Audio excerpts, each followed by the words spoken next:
Patrice Sénécal, bonsoir. Bonsoir. Donc, vous êtes présentement dans l'est de l'Ukraine. Dites-moi, est-ce que les Ukrainiens s'attendaient à ce type de développement?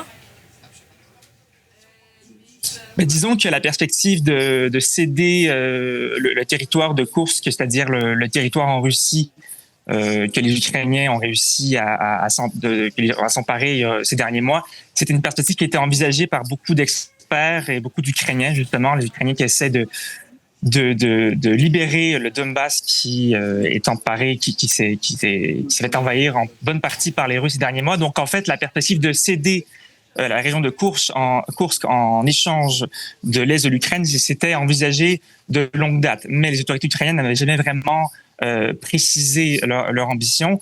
Donc, il faut dire aussi qu'avec l'élection de Donald Trump, ça a beaucoup accéléré les choses. Donc, beaucoup d'Ukrainiens s'attendaient justement à ce que la perspective d'un cessez-le-feu voit le jour. Après, ça reste que c'est toujours hypothétique. On ne connaît pas encore précisément les intentions de Moscou.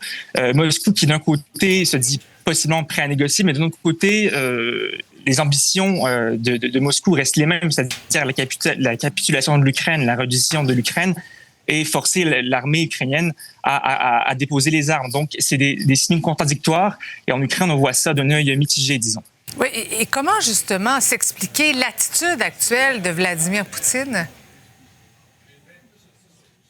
Ben, disons que l'armée russe connaît beaucoup de difficultés sur le front, malgré les avancées récentes dans l'est de l'Ukraine. L'armée russe perdrait jusqu'à 1500 hommes par jour, en fait. Donc, c'est considérable.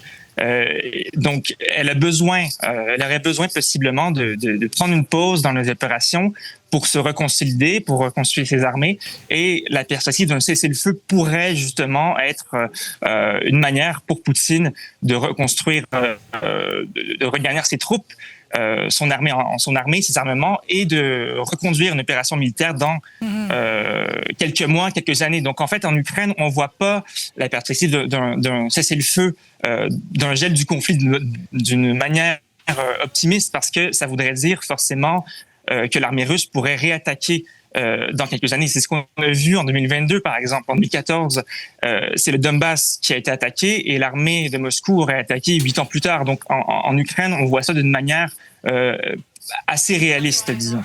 Oui, il faut dire quand même que le quotidien des Ukrainiens est bouleversé depuis 3 ans. Les morts se comptent en dizaines de milliers. Ça donne quand même un peu d'espoir. Tant mieux, mais on va suivre évidemment tout ça de très près.